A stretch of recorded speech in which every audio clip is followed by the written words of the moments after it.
Hello students, in the previous lecture we have discussed the normal incidence. We have calculated the intensities of incident signal, reflected signal and transmitted signal using that relation. Okay, intensity is energy falling per unit area per unit time. We have calculated this thing in the previous lecture and we have calculated the intensities. In the present lecture, we will substitute the value of E node R and E node T here in terms of E node I. ठीक है?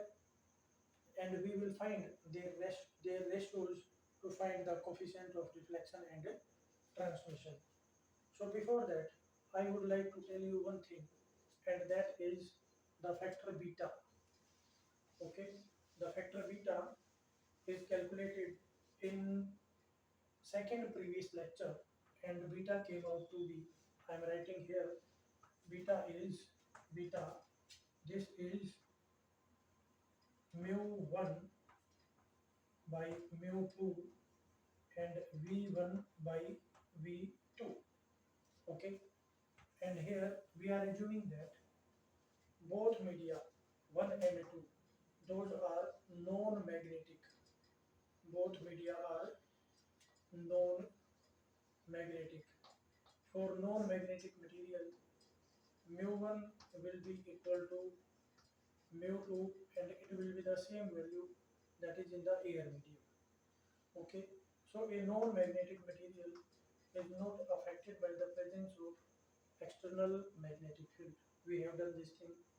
So for this case, these two values are same and the value of beta, अगर ये result हम use करते हैं तो value of beta क्या हो जाएगी, beta will be equal to v1 by v2.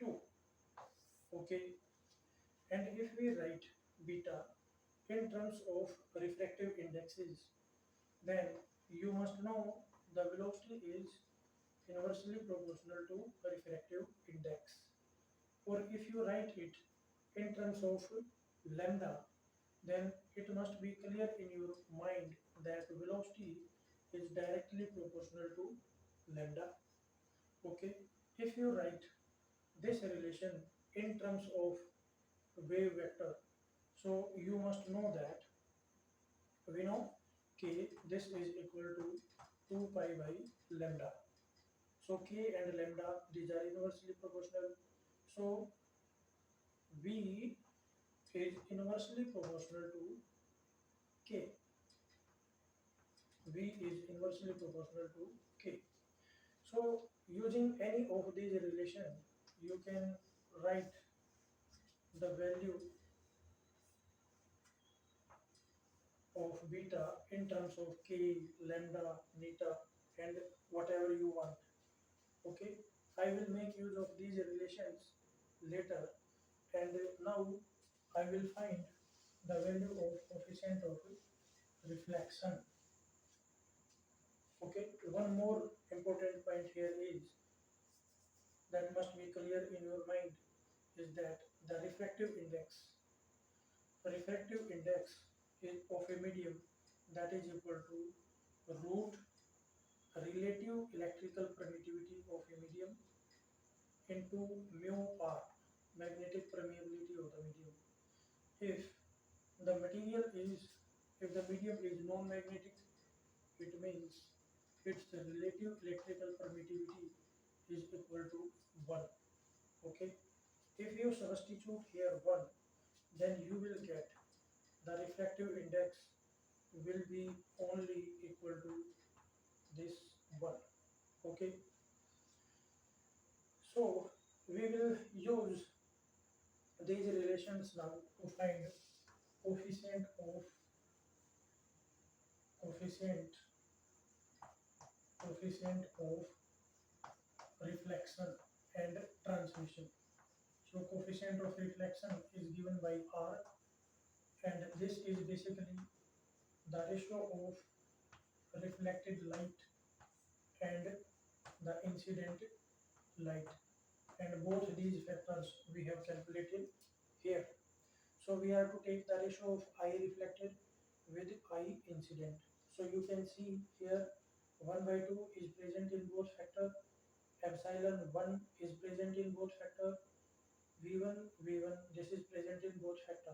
So they will cancel out and we are left with E node R square by E node I square. I am writing them directly here. So this is E node R divided by E node incident and square of this.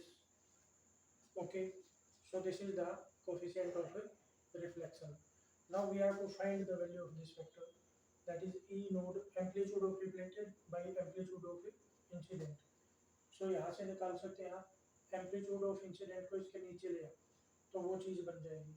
तो इसका square करोगे तो यानी कि इस bracket वाले part का square हो जाएगा। तो मैं लिख सकता हूँ r this is equal to 1 minus beta divided by 1 plus beta and square of this factor. So this gives you the coefficient of reflection. Okay, now you will find the coefficient of transmission. So coefficient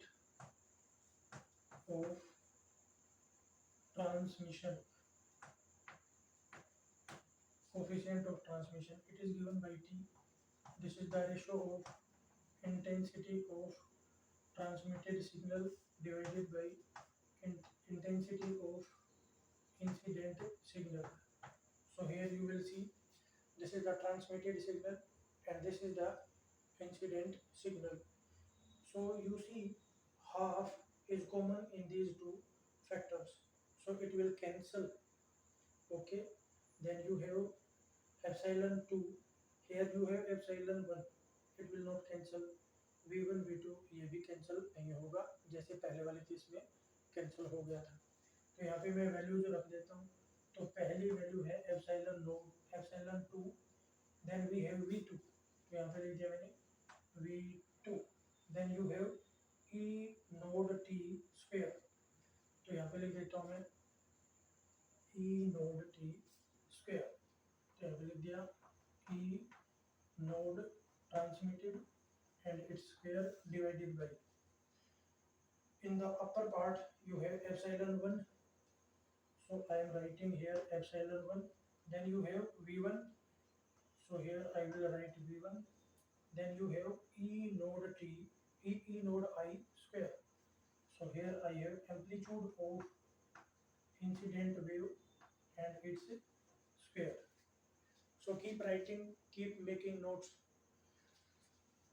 Now we can put the value of e node t by e node I square from this relation.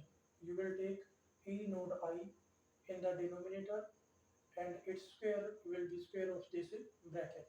So I am writing here the coefficient of transmission will be equal to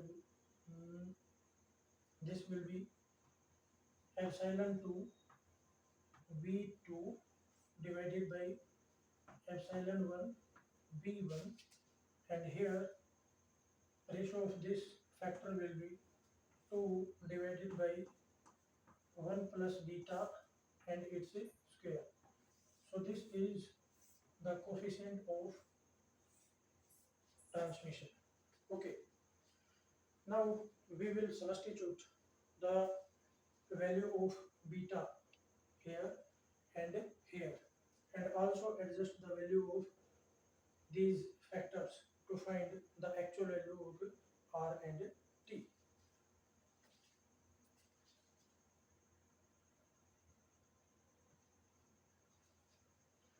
So now we will make use of this relation. Okay, if you write the value of relative electrical permittivity of a medium, this will be equal to, let me make some space. The function of these relations is over now, so I can clean it and also the function of intensity is calculated, that is also done. So I am erasing this part so that we can move ahead in this lecture. So here I will write this value neta for non-magnetic medium. This is equal to root of relative electrical permittivity. Relative electrical permittivity can be written as, it can be written as, so firstly ये देखो relative electrical permittivity किसी भी medium की कैसे निकालते हैं. Medium की relative electrical permittivity divided by air की या वैक्यूम की रिलेटिव की इलेक्ट्रिकल परमिटिविटी, इन दोनों का रेशियो होती है. ठीक है, तो अगर मैं यहाँ पे वैल्यू सब्स्टिट्यूट कर देता हूँ तो मेरे पास आ जाएगी root of electrical permittivity of the medium divided by electrical permittivity of the air. Okay, तो हम इसका यूज करेंगे अब यहाँ पे. ठीक है, तो अब वैल्यू सब्स्टिट्यूट करनी है हमें ये. ठीक है, हमें दे रखा है epsilon of the second medium, epsilon of the second medium, यानी कि हमें ये दे रखा. तो क्या मैं इसको यूं लिख सकता हूँ, किसी भी मीडियम का electrical permittivity root epsilon, this is equal to refractive index into root of epsilon naught. आप ऐसे लिख सकते हैं इस चीज को. अब हमें चाहिए एप्सिलॉन, तो मैं इसको लिख देता हूँ एप्सिलॉन और यहाँ पे लिख दिया रिफ्रैक्टिव इंडेक्स का स्क्वायर इनटू एप्सिलॉन नोड. देखिए ये कहानी क्लियर है. तो इस रिलेशन का यूज होगा यहाँ पे. अगर मैं ट्रांसमिशन, देखिए यहाँ तक तो बात है ठीक, यहाँ पर तो बीटा की वैल्यू रखनी है आपको. ठीक है, और बीटा की वैल्यू में ये वाली सब्स्टिट्यूट कर रहा हूँ पहले. ठीक है, और भी रिलेशन निकालेंगे. ठीक है, तो आर निकाल लेते हैं पहले. R this is equal to 1 minus beta है, और बीटा की जगह मैंने रख दिया v1 by v2 divided by 1 plus beta है, तो यहाँ पे लिख दिया v1 बाई v2, और इस सारे फैक्टर का क्या है, स्क्वायर है. ठीक है, तो अब मैं इसको यहीं पे एलसीएम ले लेता हूँ इसका. अगर न्यूमरेटर में एलसीएम लेंगे तो v2 आ जाएगा, और v2 आपका यहाँ पर भी आ जाएगा. यहाँ पर भी एलसीएम लेंगे तो v2 एलसीएम आ जाएगा, जो कि ऊपर वाले से कैंसिल हो जाएगा, और यहाँ पर भी क्या आ जाएगा, v2 आ जाएगा. आई होप ये पॉइंट आपको समझ आ गया होगा. तो इस तरीके से हम आर फाइंड आउट कर सकते हैं. दूसरा, अब अगर मुझे यही रिलेशन मुझे किस टर्म में निकालना हो, रिफ्रैक्टिव इंडेक्स, तो यहाँ पर देखिए वेलोसिटी एंड रिफ्रैक्टिव इंडेक्स का इनवर्स रिलेशन होता है. तो यहाँ पर अगर मैं वैल्यू पुट करता हूँ तो मेरे पास आ जाएगा or that is equal to, यहाँ से मेरे पास वैल्यू आ जाएगी eta 1 minus eta 2 divided by eta 1 plus eta 2, और इसका क्या कर देंगे आप, स्क्वायर कर देंगे. तो नीटा कैसे फाइंड आउट किया मैंने यहाँ पे, and how it is inversely proportional. You know that this is c divided by v. इस रिलेशन का यूज करें तो ये रिजल्ट आएगा आपके पास. ठीक है, अगर मैं कोफिशिएंट ऑफ रिफ्लेक्शन किसी और लैम्डा की टर्म में फाइंड आउट करना चाहूँ तो v एंड लैम्डा ये डायरेक्टली प्रोपोर्शनल है. तो मैं लैम्डा 2 v2 की जगह लैम्डा 2 रख सकता हूँ, यहाँ पर क्या रख सकता हूँ, लैम्डा 1 रख सकता हूँ, तब भी मेरा r आ जाएगा. So r will be equal to, लिख देते हैं यहाँ पे, ये आ जाएगा lambda 2 minus lambda 1 divided by lambda 2 plus lambda 1 and square of this factor. तो ये भी निकाल सकते हो. अगर मैं इसी रिलेशन को k की टर्म में लिखना चाहूँ तो v and k these are inversely proportional.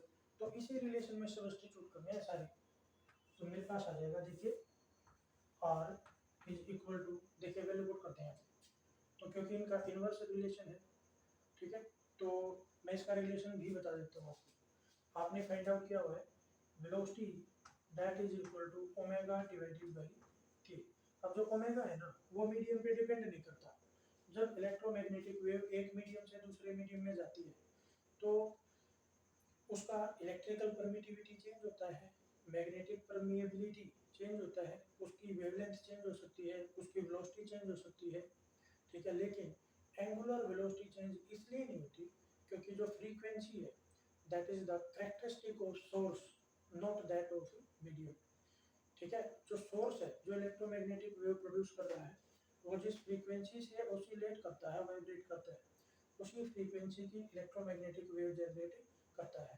तो वो जब एक मीडियम से दूसरे मीडियम में जाती है, ठीक है, तो फ्रीक्वेंसी में कोई भी चेंज नहीं आता क्योंकि वो मीडियम पे डिपेंड नहीं करती, वो सोर्स की प्रॉपर्टी होती है, सोर्स पे डिपेंड करती है, ठीक है। तो यहाँ पर देखिए, तो ये देखिए ये इनवर्स रिलेशन है। तो अगर मैं यहाँ पे चेंजेस करूँ, वैल्यू सब्स्टिट्यूट करूँ v2 की, v1 की, v2 की, v1 की, तो सब के न्यूमरेटर में ओमेगा आएगा जो कैंसिल हो जाएगा। फिर सॉल्व करेंगे तो हमारे पास रिजल्ट आ जाएगा। आप वैल्यू सब्स्टिट्यूट कर लें, v2 की क्या करेंगे ओमेगा बाई k2, v1 की क्या करेंगे ओमेगा बाई k1, फिर से v2 की करेंगे ओमेगा बाई k2, यहाँ पे ओमेगा बाई k1, और इसको सॉल्व करोगे तो रिजल्ट जो आएगा वो लिख देता हूँ। So here you will get k1 then minus k2 divided by k1 plus k2 and its square। तो देखिए इतने सारे रिजल्ट मैंने निकाल के दिखा दिए हैं कोफिशिएंट ऑफ रिफ्लेक्शन के। तो आपको न्यूमेरिकल किसी भी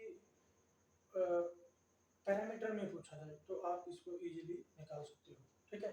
अब हमारा टास्क क्या है, अब हमारा टास्क है हमें टी निकालना है। और जो मैंने आपसे डिस्कस किया था यहाँ पे नीटा का ये वाला रिजल्ट है, ठीक है, या ये वाला रिजल्ट है, इसको हम यहीं पे इंसर्ट करेंगे टी कोफिशिएंट ऑफ ट्रांसमिशन के अंदर। तो कोफिशिएंट ऑफ ट्रांसमिशन का रिलेशन रख लेता हूँ, बाकी की चीज़ें हम प्रीवियस लेक्चर में डिस्कस कर चुके हैं, सो इसको आगे बढ़ाता हूँ। देखिए I hope you are enjoying the lecture. तो यहाँ पे मैं टी फाइंड आउट कर रहा हूँ। तो T is the ratio of transmitted intensity and incident intensity. चलिए, तो अब ये रिलेशन है हमारे पास, तो हमें वैल्यू सब्स्टिट्यूट करनी है एप्सिलॉन 2 की, यानी कि सेकंड मीडियम के अंदर जो इलेक्ट्रिकल परमिटिविटी है, and electrical permittivity is given by this relation. तो मैं इसको सब्स्टिट्यूट कर देता हूँ वहाँ पे, तो मेरे पास आ जाएगा नीटा 2। देखिए मैं किसकी जगह रख रहा हूँ, एप्सिलॉन 2 की जगह रख रहा हूँ। तो यहाँ पे क्या आएगा नीटा 2, ओके।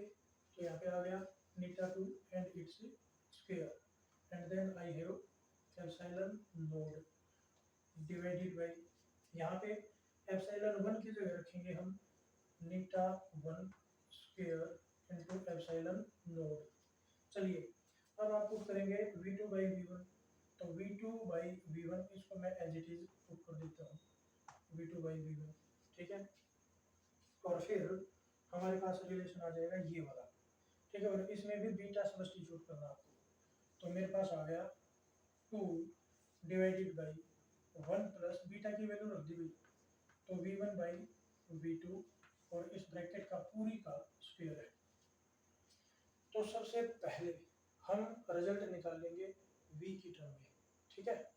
तो v की टर्म में निकालेंगे तो आपको नीटा की वैल्यू भी पुट करनी पड़ेगी। तो अब eta and v these are inversely proportional, ठीक है। तो ये वाला रिलेशन यूज कर लेते हैं, कहाँ पे गया ये वाला, ठीक है, क्योंकि ये वाला रिलेशन इससे हमें पता लग रहा है। तो अगर ये वैल्यू सब्स्टिट्यूट करोगे और सोल्व करोगे, या ये डायरेक्ट इनवर्स रिलेशन का यूज करके यहाँ पे डायरेक्ट रिजल्ट लिखोगे तब भी रिजल्ट सेम आना है, ठीक है। आप चाहे तो मेहनत कर सकते हैं, मैं इसको सीधा लिख देता हूँ। तो यहाँ पे देखिए नीटा इनवर्सली प्रोपोर्शनल होता है, तो यहाँ पे नीटा 2 है, यहाँ पे नीटा 1 है, तो मैं इसको लिख देता हूँ दिस विल बी इनवर्स कर दो, यानी कि v1 square divided by V2 square. आप वैल्यू रखें, मर्जी है आपकी, आप कैलकुलेशन को एंजॉय करें और करना चाहिए। यहाँ पे देखो एप्सिलॉन नोड ये कैंसिल हो जाएंगे और फिर मेरे पास है V2 डिवाइडेड बाई V1। अब मुझे क्या करना है, अब मुझे एलसीएम लेना है, तो यहाँ पे V2 आ जाएगा और V2 एलसीएम में आएगा और V2 ऊपर चला जाएगा, ठीक है, और फिर उसका स्क्वायर भी करना है, तो 2 का स्क्वायर करेंगे तो आपके पास 4 आएगा। अब V2 जो ऊपर गया है उसका स्क्वायर करेंगे तो V2 स्क्वायर आ गया डिवाइडेड बाई नीचे क्या आ गया, नीचे आ गया हमारे पास V1 प्लस V2 और इसका क्या था अपने पास स्क्वायर था। तो आई होप इस कैलकुलेशन को समझ पा रहे हैं, बड़ी मजेदार चीज है, पढ़ते रहें लिखते रहें। फिजिक्स में वो बंदा कामयाब है जो पेन कॉपी चलाने से परहेज ना करे, ठीक है, जो दिमाग चलाने से परहेज ना करे, अपना दिमाग चलाने से परहेज ना करे, दूसरे का दिमाग तो कोई भी चला सकता है। तो यहाँ पर देखिए, अब इनको सॉल्व कर लेते हैं। देखिए V1 का स्क्वायर है, यहाँ पे V1 है, तो ये पावर कैंसिल होगी। V2 का स्क्वायर है, यहाँ पे V2 की एक पावर है, तो ये पावर कैंसिल होगी। यहाँ पर ऊपर भी देखेंगे हमारे पास यहाँ पे क्या है, V2 और यहाँ पर 2 पावर है तो एक पावर कैंसिल होगी। तो देखिए हमारे पास बचा क्या, एक पावर तो यहाँ से बच गई, एक यहाँ से बच गई और 4 ये है, तो मैं ऊपर लिख देता हूँ 4, यहाँ पे लिख दिया V1, यहाँ पे लिख दिया V2 डिवाइडेड बाई नीचे देखिए क्या है, this is V1 plus V2 और इसका क्या कर देंगे हम स्क्वायर कर देंगे। तो ये हमारा कोफिशिएंट ऑफ ट्रांसमिशन आ गया। ये देखिए मजेदार चीज है बिल्कुल एकदम, समझ आ रही है। अब आपको क्या करना है, अब हमें इसी रिलेशन को नीटा के टर्म में लिखना है, ठीक है। अभी देखिए आप चाहते तो यहाँ पर भी बीटा की वैल्यू नीटा के टर्म में पुट कर सकते थे और V एंड V1 V2 इनको चेंज कर सकते थे नीटा के टर्म में, तब भी आपका रिजल्ट वही आता जो मैं अभी लिखूंगा, ठीक है। And I will make use of inverse relation. I know and you also know now that V is inversely proportional to lambda. तो मैं sorry inversely proportional to eta, eta की टर्म में लिख देना। देखिए यहाँ पे जो सारा रिलेशन नीटा की टर्म में लिखा यहाँ पे लिखेंगे, तो हमारे पास आ जाएगा T, this is equal to, change करो इसको, यहाँ पे आ जाएगा 4 नीटा 1 नीटा 2 डिवाइडेड बाई नीचे भी यही रिलेशन आ जाएंगे। ये देखिए ये आ जाएगा। आई होप समझ पा रहे हो। अब हमें क्या करना है, अब हमें इसी रिलेशन को लैम्डा के टर्म में भी लिखना है।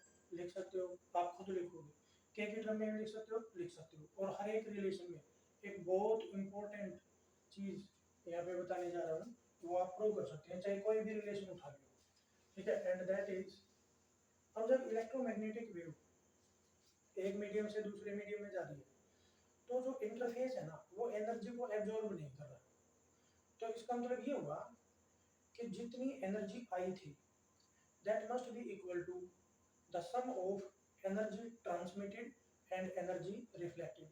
तो रिफ्लेक्टेड इंटेंसिटी को ट्रांसमिटेड इंटेंसिटी के साथ अगर जोड़ दिया जाए तो हमारे पास इंटेंसिटी कौन सी वाली आनी चाहिए, जो इंटेंसिटी इंसिडेंट है। मैं ये कहना चाह रहा हूँ incident intensity is equal to sum of reflected intensity plus कौन से वाली ट्रांसमिटेड इंटेंसिटी, ठीक है। तो ये बड़ा इंपॉर्टेंट रिलेशन है और यहाँ पे मैंने कुछ भी यूज नहीं किया। I am using here the conservation law of energy, मैंने कंजर्वेशन लॉ यहाँ पे यूज किया है, ठीक है। So I am writing it, I am assuming that जो इंटरफेस है, इंटरफेस इंटरफेस जो दो मीडियम को सेपरेट कर रहा है, do not absorb do not absorb do not absorb any energy, कोई एनर्जी एब्जॉर्ब नहीं कर रहा। तो हम समझ जाना, खुद लिख लो। अब यहाँ पर देखिए, अब इसी रिलेशन को अगर मैं थोड़ा चेंज करूँ, मॉडिफाई करूँ, let me take a pick of this, या so now I am going to change it, non magnetic वगैरह सब कुछ समझा दिया आपको। देखिए now I will divide this factor, this whole equation with I intensity, okay।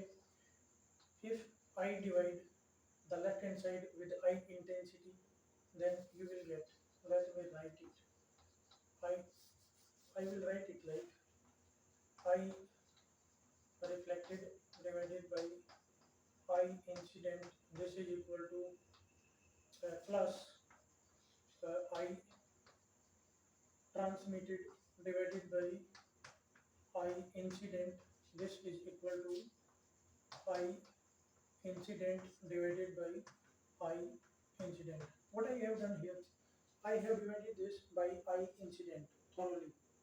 What is this factor?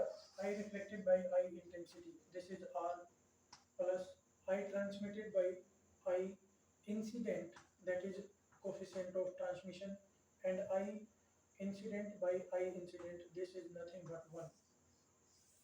So you can write this where the energy is not absorbed at the interface, or the energy remain conserved, you can say.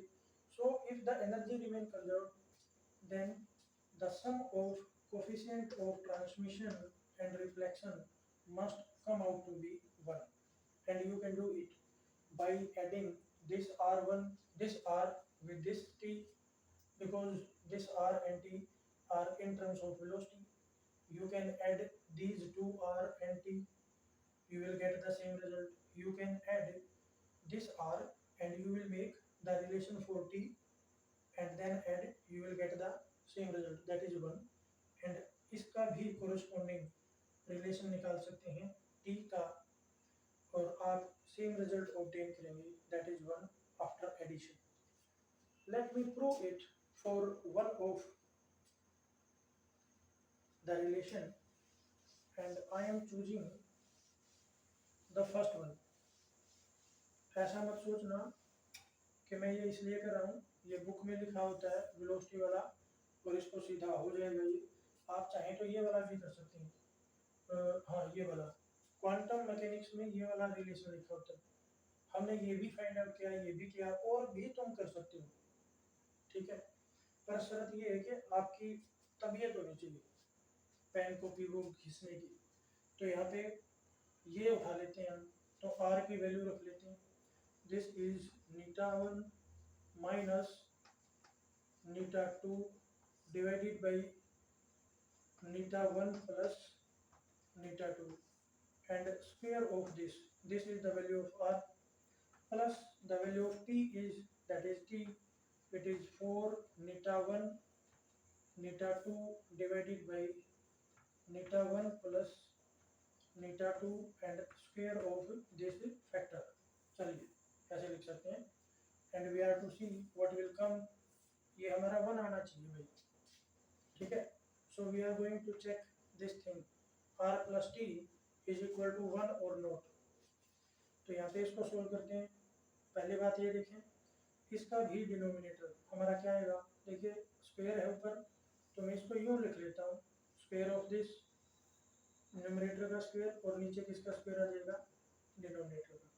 अब आप यहाँ पे ध्यान दें, यहाँ पे denominator और यहाँ पे सेम है, तो यहाँ पे लिख देता हूँ मैं, this will be equal to, यहाँ पे लिख दिया मैंने नीटा1 नीटा2 एंड स्क्वायर ऑफ दिस, इसको ओपन करेंगे ब्रैकेट को, a माइनस बी स्क्वायर का रिलेशन लगा दें यहाँ पे, तो नीटा1 स्क्वायर प्लस नीटा2 square minus 2, you will get here नीटा1 then नीटा2, and here you have plus 4 नीटा1 नीटा2। so if you add it you will see minus 2 plus 4, so here you will get plus 2 नीटा1 नीटा2। तो रिलेशन किसका बन गई है, नीटा1 प्लस नीटा2 होल स्क्वायर, तो दोनों ऊपर नीचे कैंसिल हो जाएंगे, and you will get the result 1। तो ये भी हमने प्रूव कर लिया। Okay, so this is the end of lecture. अगले लेक्चर में फिर मिलेंगे आपसे।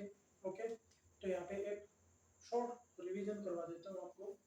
हमने इंटरफेरेंस, हमने इंटेंसिटीज फाइंड आउट की थी इससे पिछले लेक्चर में। इसमें हमने क्या किया, वेरियस इंटेंसिटीज का रेशो फाइंड आउट किया है, क्योंकि आप यहाँ पे coefficient of transmission and reflection find out करना चाह रहे थे, इनकी वैल्यू सब्स्टिट्यूट की है, इंटेंसिटीज को कैसे एडजस्ट करना है वो देखा है, how the velocity, reflective index, propagation constant, wavelength, wave vector, these are connected with one another, and relative electrical permittivity उसको कन्वर्ट किया आपने रिफ्लेक्टिव इंडेक्स नीटा में, ठीक है, और सारी वैल्यूज को एडजस्ट करके ये सारा मामला सेट किया।